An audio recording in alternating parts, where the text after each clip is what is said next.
Yes बच्चा लोग, कैसे हो सब लोग?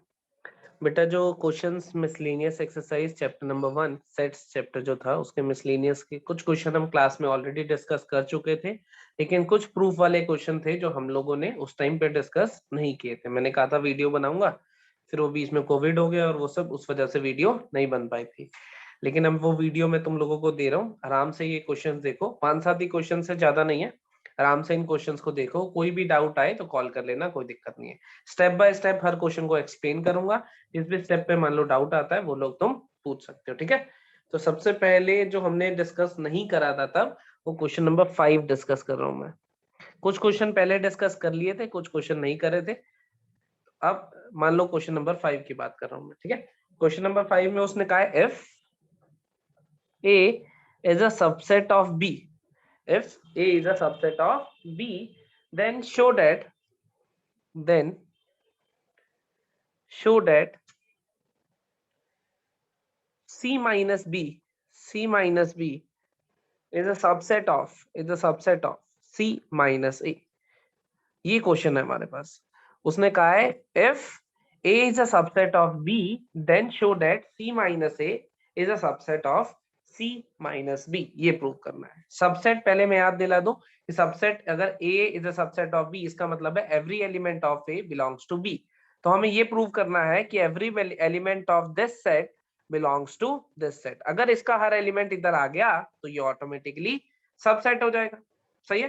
तो स्टार्ट करते हैं। इसका प्रूफ करना कैसे है देखना। जैसे सॉल्यूशन मैं लेके चलूंगा कि लेट कोई एलिमेंट x है जो इस सेट को बिलोंग करता है, और मैं प्रूव कर दूंगा कि वो इसमें भी है। इसका मतलब ये सेट इसका सबसेट हो गया। यही सबसेट का मतलब होता था।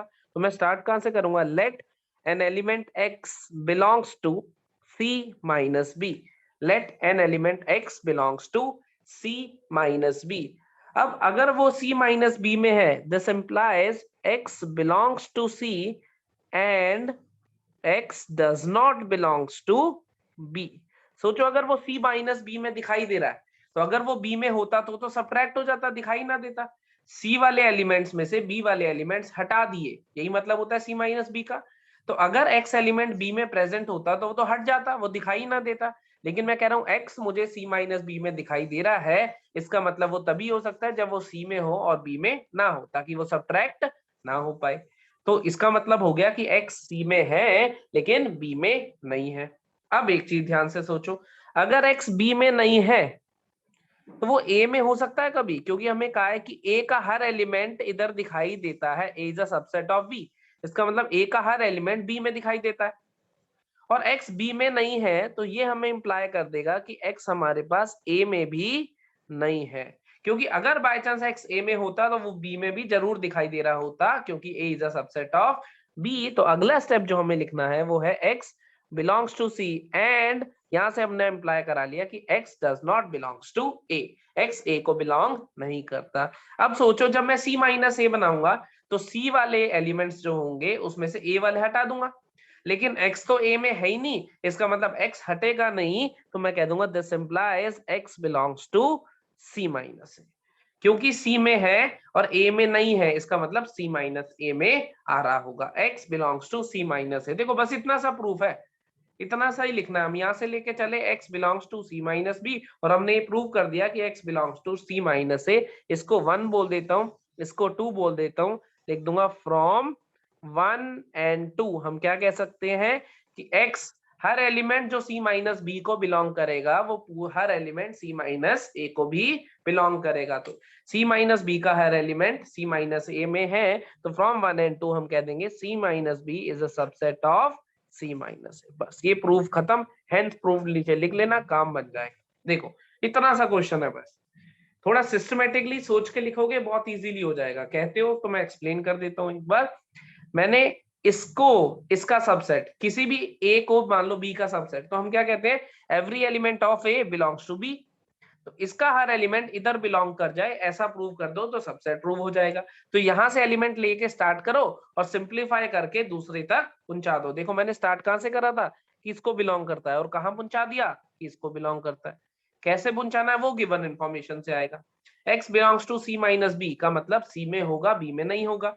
और अगर बी में नहीं है तो ए में नहीं हो सकता, क्योंकि ए का हर एलिमेंट बी में दिखाई देता है। अब ये एक्स बी में दिखाई नहीं दे रहा, इसका मतलब ए में तो कतई नहीं हो सकता, क्योंकि अगर ए में होता तो बी में दिखाई देता, तो इसलिए हमने कह दिया ए में नहीं है। तो एक्स सी में होगा, ए में नहीं होगा, इसका मतलब वो सी माइनस ए में होगा, क्योंकि ए में सी में होगा ए में नहीं होगा का मतलब क्या है, सी माइनस ए में होगा। ये तुम वेन डायग्राम से भी देख सकते हो, तुम्हें याद होगा सी माइनस ए का वेन डायग्राम, ये वो पोर्शन होता है ओनली सी वाला, कि सी में है ए में नहीं है, तो इसका मतलब यहाँ आ गया। तो यहाँ था, यहाँ दिखा दिया, इसका मतलब this is a subset of this. इतना ही हमारे पास क्वेश्चन नंबर 5 में हमें शो करना है। देखो अगर कोई डाउट है तो।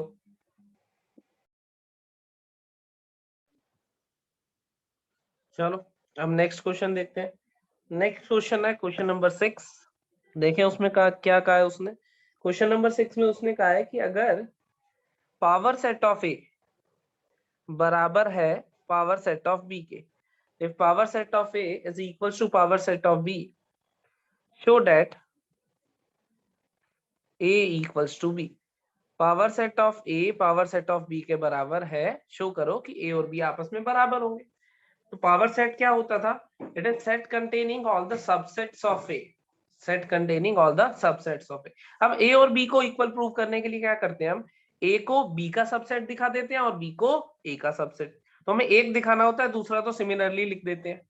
तो हम स्टार्ट कहां से करेंगे, मान लो हम कहते हैं let x belongs to A, x belongs to A से लेके चलूंगा और x बिलोंग्स टू b तक ले जाऊंगा, फिर लिख दूंगा a is a subset of b। यही करा था जो क्वेश्चन हमने क्लास में भी करे थे, तुम्हें याद हो तो क्वेश्चन नंबर 3 हमने क्लास में किया था, ऐसे ही करा था डिट्टो। दो सेट को जब भी बराबर प्रूव करना है तो एक को दूसरे का सबसेट और दूसरे को पहले का सबसेट। तो मैंने कहा let x belongs to a, x को a को बिलोंग करा दिया। अगर x a में है तो कोई एक सबसेट, एंड दूसरा क्या करें, एंड मान लो C ले लेता हूं, C be a subset containing x। x A में प्रेजेंट है, A कोई सेट है जिसमें x है। अब जब मैं सबसेट बनाऊंगा तो उसके सबसेट में वो x एलिमेंट आया होगा, तो मैंने कहा C be a subset containing x। अब पावर सेट में कौन होते हैं, सबसेट, तो ये कह दूंगा C belongs to power set of A। x को कंटेन कर रहा है, कोई सबसेट है, किसका सबसेट है, a का, तो अगर a का सबसेट है तो वो पावर सेट ऑफ a को बिलोंग करेगा। अब ये जो पावर सेट ऑफ a है, ये तो पावर सेट ऑफ b के बराबर है, मैं कह दूंगा c also belongs to power set of b। और अगर c power set of b को बिलोंग करता है, दिस इंप्लाइज c, ये जो था, is also a subset of b। C is also a subset of B।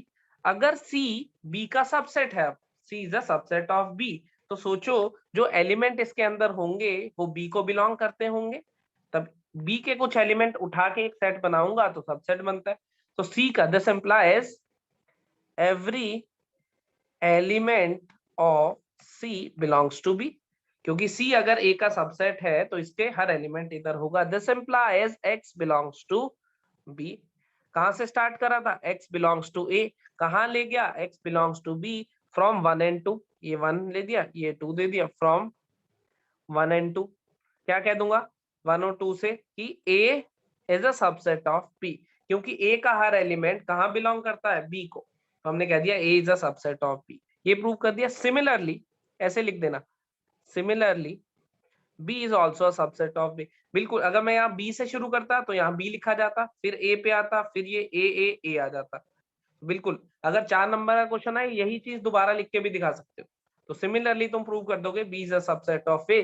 अब इसको 3 दे देता हूँ, इसको 4 दे देता हूँ, from 3 and 4 A is a subset of B, B is a subset of A। इसका मतलब A का हर एलिमेंट B में है और B का हर एलिमेंट A में है। We will say that A equals to B, hence proved। इतना ही हमें प्रूव करना था। ये हमारे पास हो गया क्वेश्चन नंबर 6। क्या लिया, ए से स्टार्ट करा बी तक पहुंचा दिया। सभी क्वेश्चंस में, प्रूव वाले सभी क्वेश्चंस में हमें करना यही है, पिछले में भी हमने यही करा था, इसमें भी। एक ए का एलिमेंट है कोई x, C is a subset containing x. C के ए के बहुत सारे सबसेट होंगे, वो ले लिया हमने जिसमें ये था। C is a subset of A, तो इसका मतलब पावर सेट को बिलोंग करेगा, पावर सेट को बिलोंग कर गया। Power set of A power set of B के बराबर है, इसका मतलब सी। इसको अगर इसमें है तो इसमें भी होगा, दोनों सेम ही चीज है, यहाँ लिख दिया। सी पावर सेट में है, इसका मतलब C is also subset of B. C अगर सबसेट ऑफ बी है तो सी का हर एलिमेंट बी में होगा, इसका मतलब एक्स बी में जरूर होगा। तो एक्स ए को लेके चले थे, बी तक ले आए, क्या कह देंगे, A is a subset of B. A is a subset of B कहने के बाद similarly B is a subset of A, दोनों एक दूसरे के सबसेट हो गए, तो ए इक्वल्स टू बी। हर क्वेश्चन में हमें यही करना है। चलो नेक्स्ट देखें जरा, फिफ्थ और सिक्स्थ हो गए, आ जाओ। अब हम देखते हैं क्वेश्चन नंबर 7। बहुत सिंपल क्वेश्चन है, लॉजिकली सोचते रहोगे तो बहुत आसानी से होते रहेंगे। क्वेश्चन नंबर 7 में उसने हमसे पूछा है, is it true that for any two sets A and B, power set of A union power set of B is equals to power set of A union B. ये पूछा है इसने कि इज इट ट्रू कि power set of A union power set of B power set of A union B के बराबर होगा, क्या ऐसा होगा। उसने ये कहा है कि जस्टिफाई योर आंसर, अगर ट्रू है तो इसको प्रूव कर दो, फॉल्स है तो एक एग्जांपल दे दो। उसने ऐसा पूछा। जब भी हमें किसी चीज को ट्रू प्रूव करना होता है तो जनरलाइज कर देते हैं, किसी को फॉल्स प्रूव करना है तो एक एग्जाम्पल दे देते हैं। तो तुम पहले ये सोचो, तुम्हारे हिसाब से क्या power set of A union power set of B बराबर होगा power set of A union B के या नहीं। मेरे हिसाब से तो ये दोनों बराबर नहीं होंगे। और इसका एग्जाम्पल देने के लिए देखो जरा, मैं एग्जाम्पल लिखता हूँ, तुम अपने हिसाब से और भी कोई एग्जाम्पल बना सकते हो।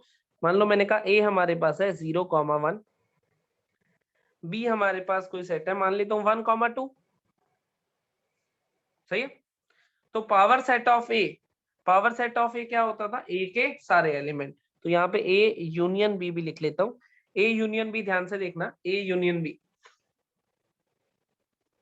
कितना होगा, 0, 1, 2, ये होगा।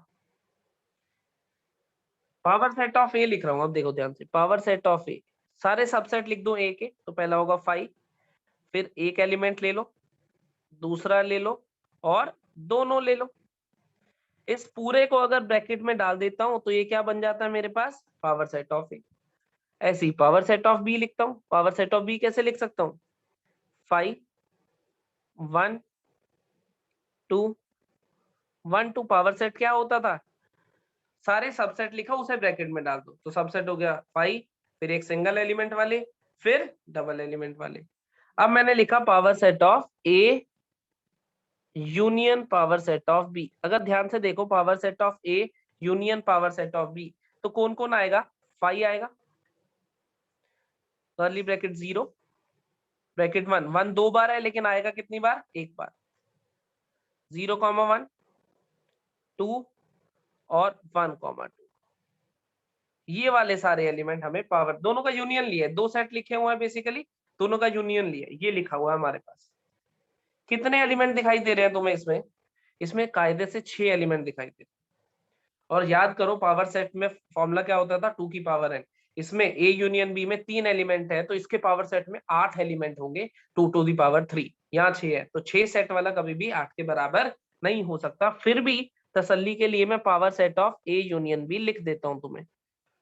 Power set of A union B, A union B में ये 3 एलिमेंट है, तो पहले तो आ जाएगा 5, उसके बाद एक एक करके ये तीनों सिंगलटन सेट 0, सिंगलटन सेट 1 और सिंगलटन सेट 2, एक एक करके तीनों आ गए। उसके बाद दो दो के पेयर में, दो दो के पेयर में कौन आएगा, 0 और 1, 1 और 2, 2 और 0। उसके बाद तीन तीन वाले, तीन तीन वाले कौन है, 0, 1, 2। सारे सबसेट्स लिख दिया उसके और उसको कर्ली ब्रैकेट में डाल दिया, ये बना पावर सेट। अब तुम ध्यान से देख लो, क्या तुम्हें ये और ये दोनों बराबर दिख रहे हैं, ऑब्वियसली नॉट। तो हम क्या कह देंगे, power set of A union power set of B is not equals to power set of A union B. इसका तो सिंपल, कोई भी एग्जांपल अपनी मर्जी से ले लेना, इसको 1, 2, इसको 3, 4, इसको 1, 2, इसको 1, 4 एंड सो ऑन। कोई भी एग्जांपल बनाओगे जिसमें ये दोनों बराबर नहीं आ रहे हो, तुम्हारा आंसर आ जाएगा। हमें बस ये पूछा था उसने कि ये ट्रू है या नहीं, नहीं है तो एग्जांपल दे दो, मतलब जस्टिफाई करना था अपने आंसर को। जस्टिफाई का मतलब एक एग्जांपल देना था जिसमें दिख रहा हो कि ये दोनों आपस में ट्रू नहीं है। पावर सेट लिखते कैसे थे, सारे सबसेट को ब्रैकेट में डाल देते थे, पावर सेट बन जाता था। ये हमने क्लास में ऑलरेडी किया हुआ है। सही है। ये हो गया क्वेश्चन नंबर 7 हमारे पास। देख लो एक बार स्क्रीन पे अच्छे से। आ जाओ क्वेश्चन नंबर 8 पे आ जाते हैं। क्वेश्चन नंबर 8 में उसने कहा show that for any two sets A and B, दो दो कंडीशन दी हुई है कि एक तो ये शो करो कि A equals to A intersection B का यूनियन ए माइनस बी के साथ है, तो दोनों बराबर होंगे। और दूसरा उसने कहा है कि A union B minus A equals to A union B. सबसे पहली चीज, क्वेश्चन में कुछ मेंशन नहीं है कि प्रॉपर्टी से करो, प्रूव करो, क्या करो, बस शो करना है तो हम वेन डायग्राम से ही। देखो एक तो ये वाले प्रूफ होते हैं एग्जांपल देने वाले, एक जो मैंने पीछे करे थे अभी, इसमें क्या था, एक को दूसरे का सबसेट वाला, मैं तीसरा ये वैरायटी के लिए वेन डायग्राम के लिए कर देता हूँ। वेन डायग्राम से ये पहला पार्ट है इसका, ये दो चीजें प्रूव करनी है। वेन डायग्राम तुम्हें आते ही है बहुत अच्छे से बनाने। देखो जरा, मैं फर्स्ट पार्ट के लिए बना रहा हूँ। ए और बी दो सेट है हमारे पास, एक वेन डायग्राम बनाना, तुम अलग अलग भी बना सकते हो, मैं एक ही में कर दूंगा। एक वेन डायग्राम बनाया मैंने ए इंटरसेक्शन बी का, ये वाला Venn diagram A intersection B, ये सेट ए था, ये सेट बी था, सही है। एक दूसरा वेन डायग्राम बना देना जिसमें क्या करना, ए माइनस बी शो कर देना, ये रहा ए माइनस बी, सही है। अब अगर दोनों का यूनियन, यूनियन मतलब total area shaded, total area shaded क्या है, ए के बराबर, खत्म होगी बात। तुम चाहो, लेकिन वेन डायग्राम के साथ क्या होगा, तुम्हें एक्सप्लेन करना होगा इंग्लिश में। एक बार पहला सिर्फ रेड वाला बना देना, फिर सिर्फ ब्लैक वाला बना देना, फिर दिखा देना दोनों इंटरसेक्शन मतलब टोटल एरिया, टोटल एरिया कौन सा मिल रहा है, ए, वो लेफ्ट हैंड साइड आ जाएगी। दूसरा वही है कि एक से इधर से प्रूव, इधर से स्टार्ट कर दो कि let X belongs to this, तो या तो इसमें होगा या तो इसमें होगा। अगर इसमें होगा तो ए में प्रेजेंट होगा, इसमें होगा तब भी ए में प्रेजेंट जरूर होगा। तो अगर ए में प्रेजेंट है तो हम कह देंगे एक्स बिलोंग्स टू ए, तो ये इधर का सबसेट आ जाएगा। सिमिलरली इधर दो तरीके होते हैं, एक तो ये है कि left hand side is a subset of right hand side and right hand side is a subset of left hand side, ऐसे वाला कर लो जो कि अभी मैंने करके दिखाया पिछले दो क्वेश्चंस पे।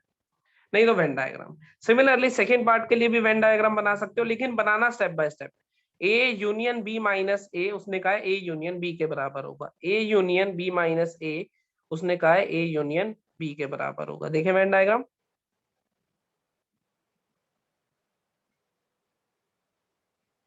ए बी, देखो जरा, ए यूनियन बी माइनस ए, पहले तो बी माइनस ए वाला एरिया देखो ये होता था, ये वाला एरिया कौन सा होता था, बी माइनस ए वाला। उसका उसने कहा ए के साथ यूनियन ले लेना, ए ये रहा पूरा। एक वेन डायग्राम तुम बना देना ए का, एक वेन डायग्राम तुम बना देना बी माइनस ए का, दोनों का क्या लेना है, यूनियन। यूनियन मतलब टोटल एरिया शेडेड, अपने आप ही क्या बन जाएगा, ए यूनियन बी, ये बन गया। सिंपल है, देखो टोटल एरिया शेडेड आ कौन सा रहा है, पूरा, पूरा मतलब यूनियन। ये हमारे पास हुआ क्वेश्चन नंबर 8। अब देखो जैसे नाइन्थ क्वेश्चन में उसने कहा है using the properties of set, मैं अभी नाइन्थ क्वेश्चन लिखता हूँ अगले पेज पे।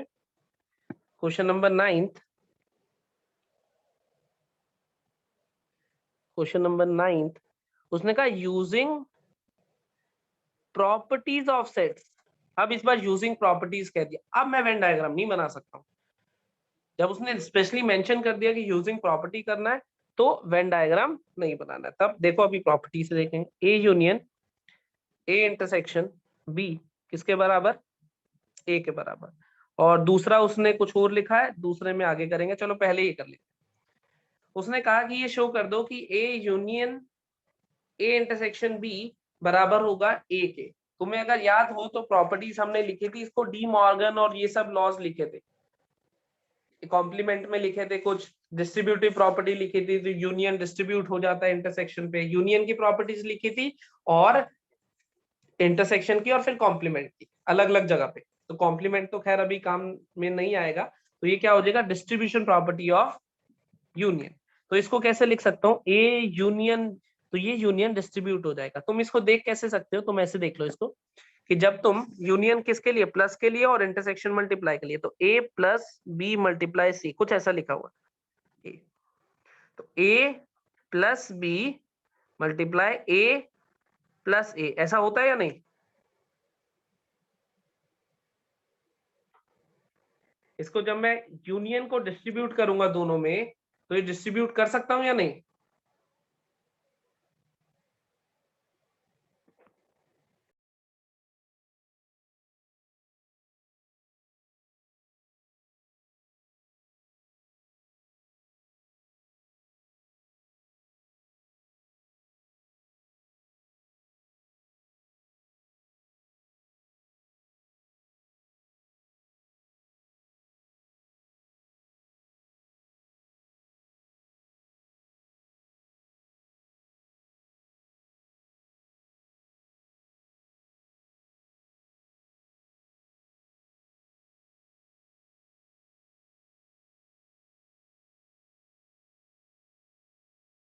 म्यूट रह गया था, चलो देखो जरा।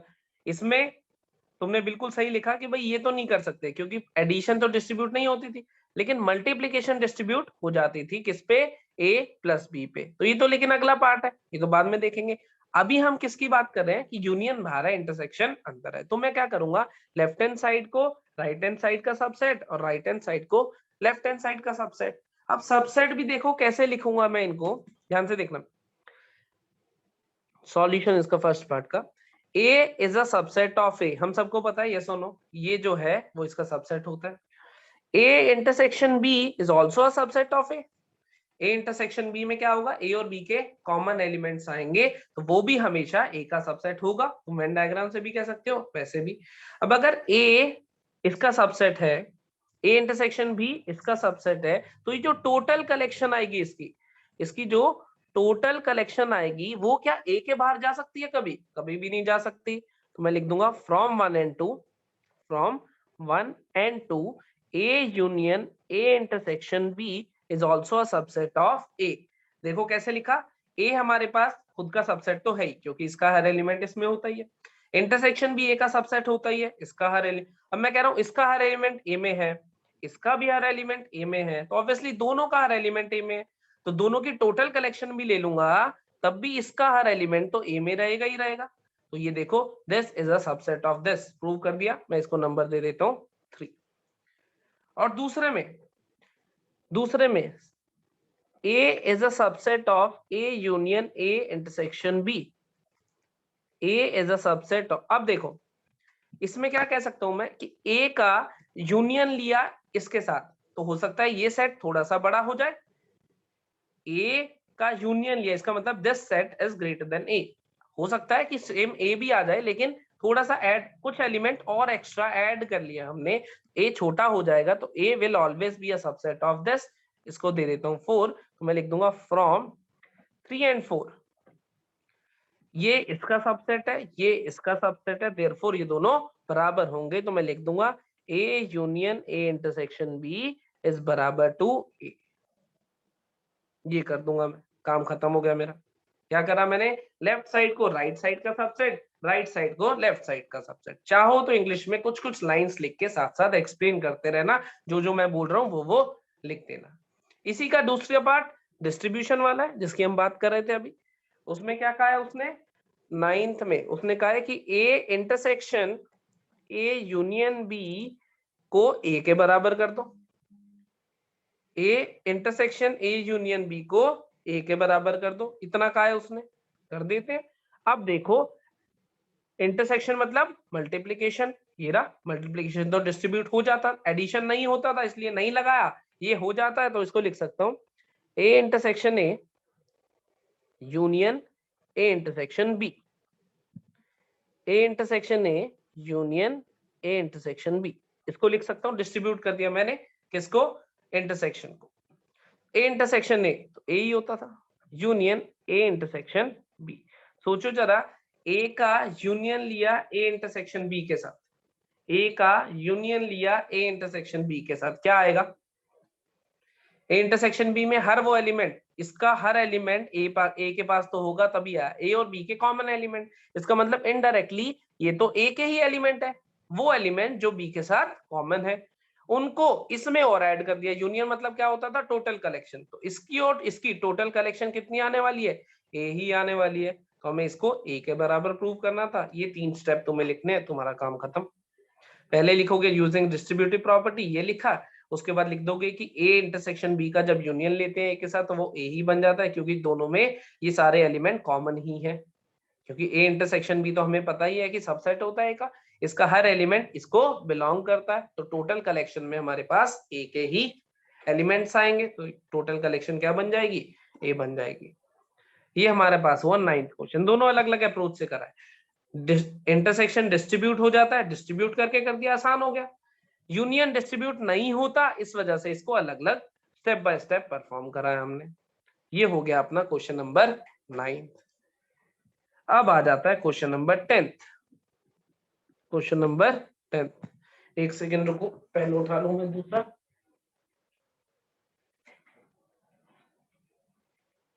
अब आ गया अपने पास क्वेश्चन नंबर 10। क्वेश्चन नंबर 10 में उसने कहा है शो दैट, क्वेश्चन नंबर 10 में उसने कहा है शो दैट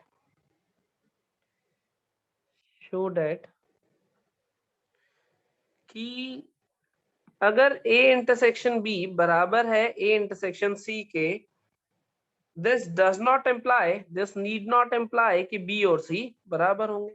मतलब दिस इम्प्लाइज BC बराबर को फॉल्स प्रूव करना है। फिर से जिस चीज को फॉल्स प्रूव करना है क्या करो, एक एग्जांपल ले लो।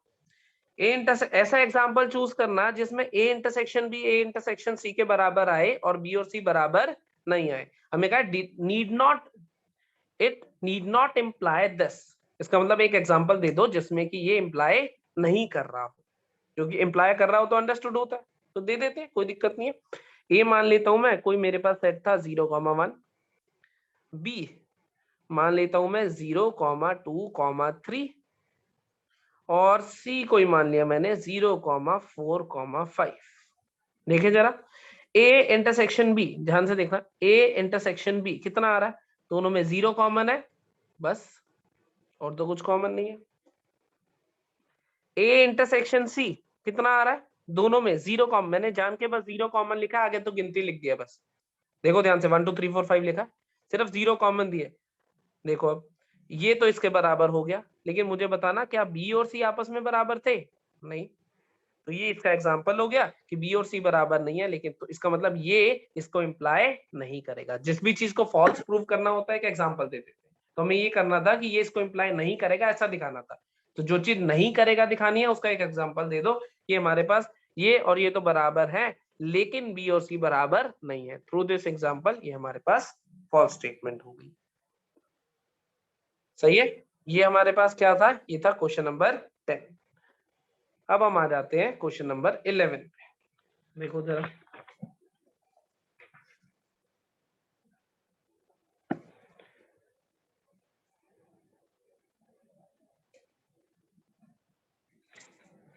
अब हम आ जाते हैं क्वेश्चन नंबर 11 पे। देखें क्वेश्चन में उसने क्या कहा है। क्वेश्चन नंबर 11 में उसने कहा है ए और बी दो सेट है, A intersection X B intersection X के बराबर है, जो कि फाई है। A intersection X B intersection X के बराबर है, जो कि फाई है दोनों। बहुत बढ़िया। और उसने कहा ए यूनियन एक्स भी बी यूनियन एक्स के बराबर है। अरे वाह, ए यूनियन एक्स भी कह दिया, बी यूनियन एक्स के बराबर है। सही है। शो डेट, शो करना है ए और बी बराबर है, शो डेट ए और बी बराबर है, इतना। A intersection X B intersection X के बराबर है, दोनों फाई है, इसका मतलब म्यूचुअली डिसजॉइंट सेट्स है। ए यूनियन और बी यूनियन एक्स के साथ दोनों बराबर है। हमें इतना ही प्रूव करना है कि हमारे पास जो ए है वो बी के बराबर होगा। सही है।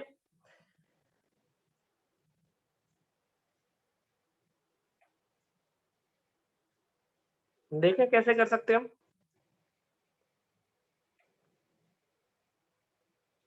ए,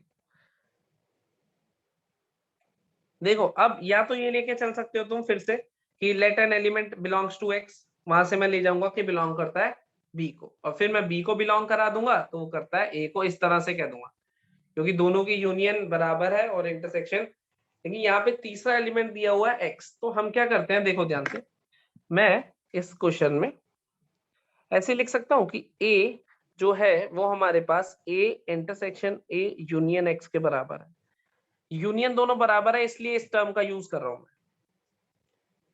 ए का जब इंटरसेक्शन लूंगा ए यूनियन एक्स के साथ, वो ए के बराबर आएगा, कह सकता हूं। इंटरसेक्शन है, चाहो तो डिस्ट्रीब्यूट भी करके देख सकते हो।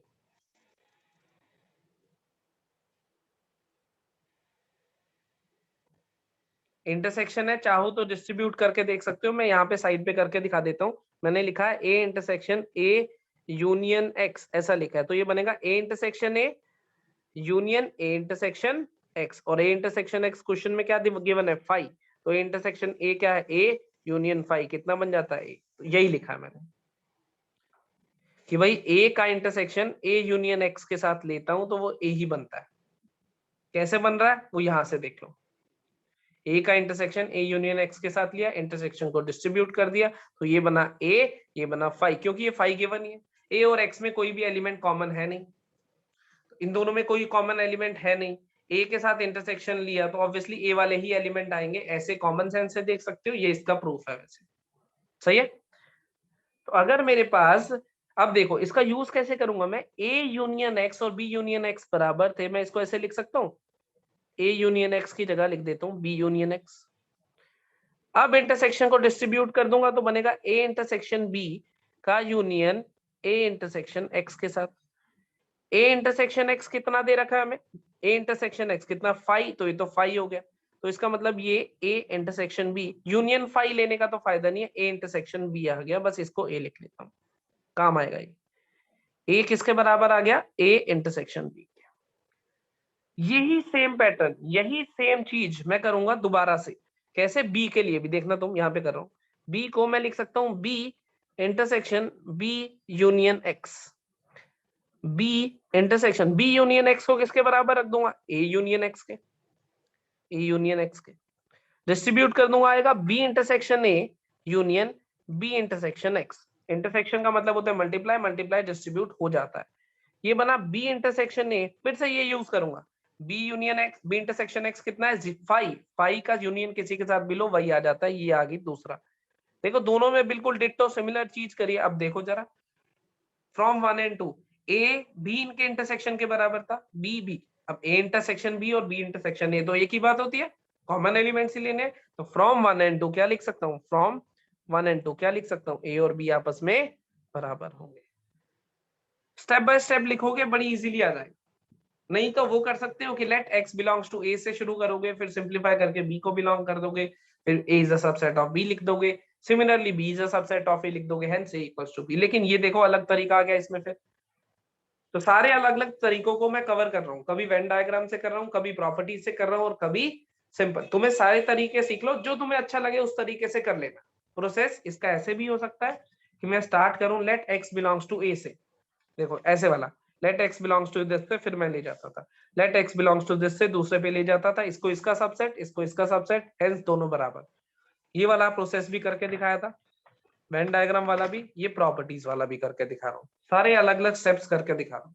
सही है, ये हो गया अपने पास क्वेश्चन नंबर 11। ये लिखा कैसे है, इसका प्रूफ ये रहा, तो ये दोनों सेम ही है, तो इसका भी सिमिलरली तुम देख सकते हो चाहो तो ये अपने पास क्वेश्चन नंबर 11 आ गया। ठीक है, अब देखते हैं हम लोग क्वेश्चन नंबर 12,